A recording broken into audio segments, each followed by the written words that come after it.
Don't do that. Don't ever do that. I beg you not to.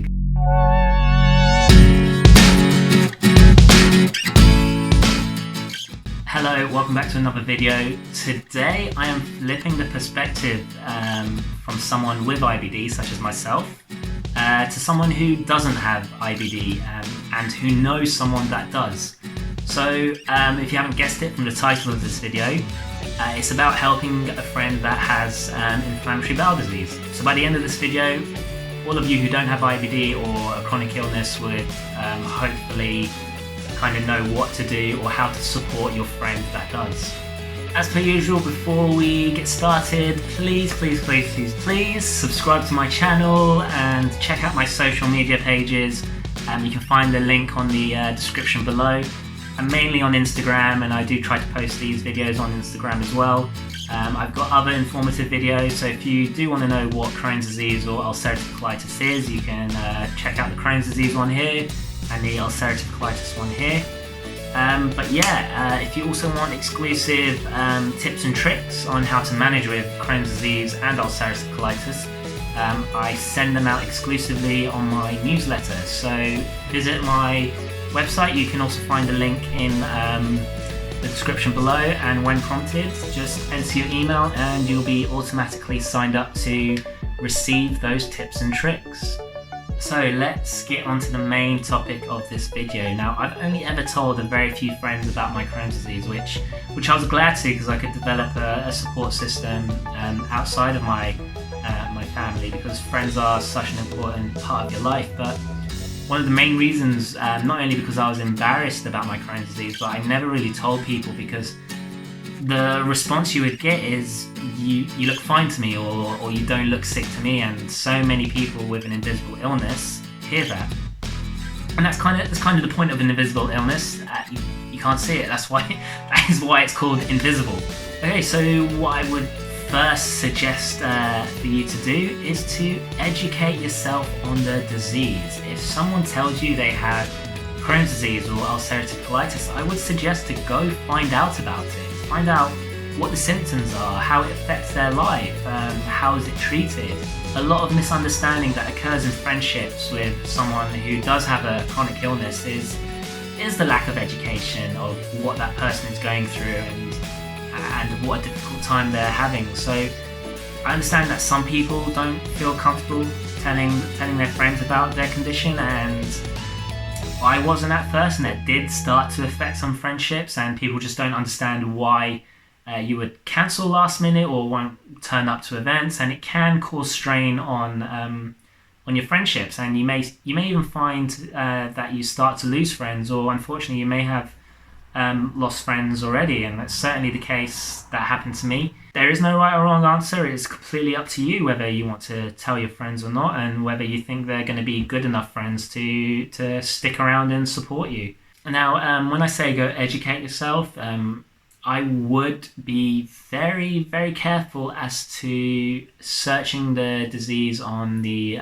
internet and doing a Google search, because a lot of the information out there can be misleading, and there are a lot of sort of self-proclaimed experts. I don't consider myself as an expert, despite working in the medical field and sort of living with Crohn's disease, because there's still a lot of stuff I don't know. But the one thing that I do know, because of my past career as a researcher, is I know how to research information. I know what credible sources there are. I know how to look at the authenticity of sort of research papers there are, and see how credible they are. And that is the information that I put out there all over on my social media pages, is peer-reviewed, as we call it in the sort of scientific community, peer-reviewed journals. And what that means is experts within the field have looked at that paper which has been submitted, or that research that has been submitted, and has critiqued it. And when it's been published, then you know it's legit, basically. So if you want to know more information about Crohn's disease or ulcerative colitis, the first place I suggest that you go to for this information, apart from my Instagram page, which you can find the link to in the description below, so make sure you click on that and hit that follow button. It is obviously the Crohn's and Colitis UK website. They are the official charity for Crohn's disease and ulcerative colitis, and they have tons of information on there about what Crohn's disease is and what ulcerative colitis is and how it can affect your life. If you want to know more on Crohn's disease and ulcerative colitis, obviously check out my social media pages, but you can also check out the informative videos that I do on Crohn's disease and ulcerative colitis, so you can check those out and learn a bit more about it. The next suggestion I would give to you is not to pity your friends. This sounds so stupid, but we know it's hard. We know it can be really tough to live with, and the last thing we want is to have someone mollycoddle us and going, "Oh, you poor thing," or "Oh, that must be so hard for you." We know it's hard. Yes, we're sick, and yes, we go through a lot of things, and can get and it can get tough. But most of all, the one thing that we just want to do is live some form of a normal life. Up until I was diagnosed, I had such a normal life. I had 17 years of kind of just not thinking about things. But now that I've been diagnosed and I've been living with Crohn's disease for almost 12 years now, every aspect of my life has to be planned out carefully, just from when I go out to the corner shop or into town, or my commute to work, or meeting up with friends, what foods I eat. It's all so stressful to kind of think about it. And I know I can't talk for everyone else, but a normal life without Crohn's disease sounds really ideal to me. And I'm sure it is to most of you out there. And for me personally, when I'm with my friends or I'm out playing football, I forget that I'm even ill. And it can really help just to boost your mood for even a few hours, and to just be with my friends and being treated in the same way that I've always been treated. So yeah, just don't change anything differently. Just continue as you are in your friendship. And one of the other important things about friendships is staying in touch. Now, if you are my friend, firstly, thank you, but you would know how awful I am at staying in touch. I have friends who haven't heard from me in a while, and I send them a random text just to tell them that I'm still here and that I say hi. But this still applies to sort of living with a chronic condition. It can be so unpredictable. So you can have a flare at any moment, and you can be off sick for a very long time. And especially if you're at school or at university or even at work, you may not show up for a week or two, or maybe even a month, depending how bad you're suffering. So if you do notice that your friend hasn't been around in a while, just send a simple text. Just say, "Hey, haven't seen you in a while. Hope everything is okay." This really can go such a long way, because it can be very isolating living with a chronic condition. But to know that you have other people out there that are looking out for you and checking in on you, it can be really reassuring to know that you do have a life to go back to. Now, my next tip, if you don't have Crohn's disease or ulcerative colitis, is be flexible. I'm not talking about physically being flexible, but just in sort of the arrangements that you do.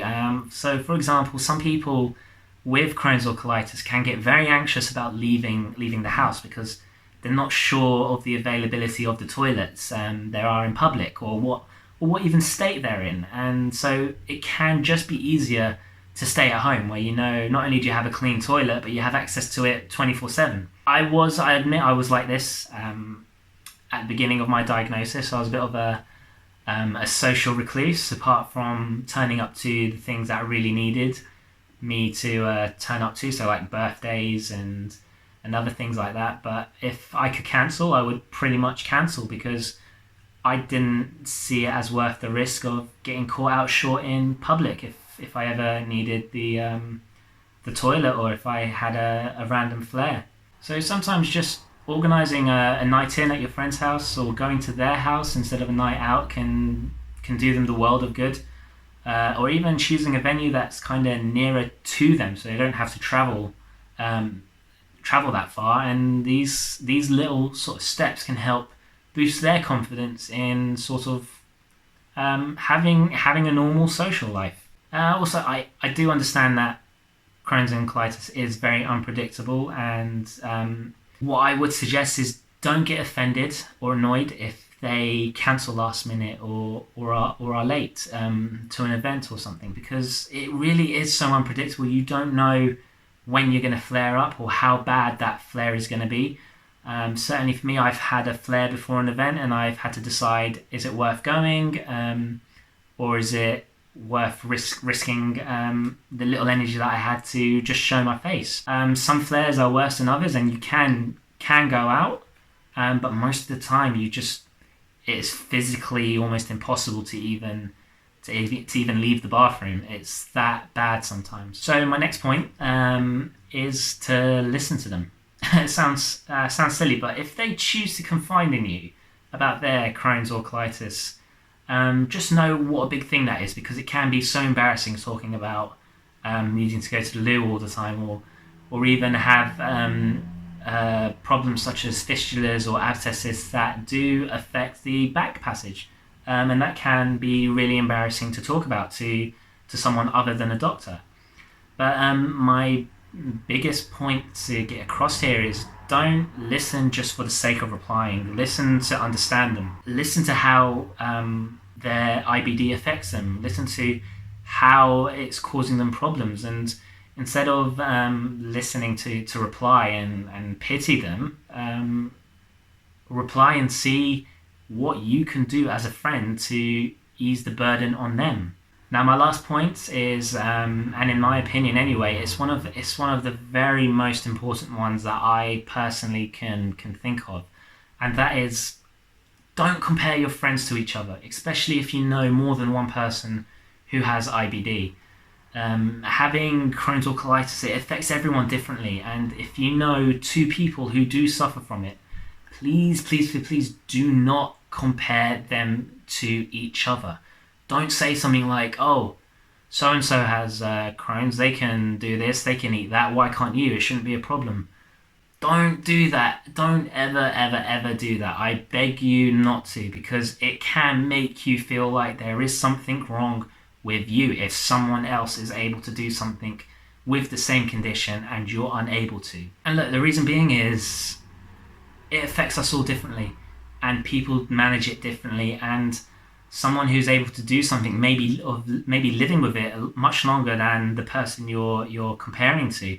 So just like with the medication that is used to treat it, what works for one person may not work for someone else. So please don't compare two people with IBD. And that brings me to the end of this video, really. So to summarize, my top tips would be: learn about the disease, don't pity them, involve them, listen to them, and don't compare them to others. Okay? If there are a few things that I've missed out, or if you just want to leave your own thoughts on this, just leave them in the comments and I'll reply to them as soon as I can.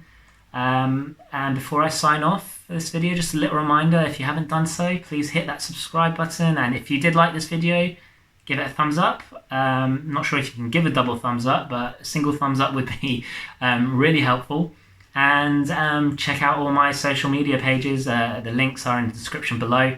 I have so much more information on there, and I send out a monthly newsletter with exclusive tips and tricks on how to live with Crohn's and colitis. So if that's something you're really interested in, hit the link in the description to my website and sign up to the newsletter when prompted. So yeah, thank you for watching, and I'll see you next time.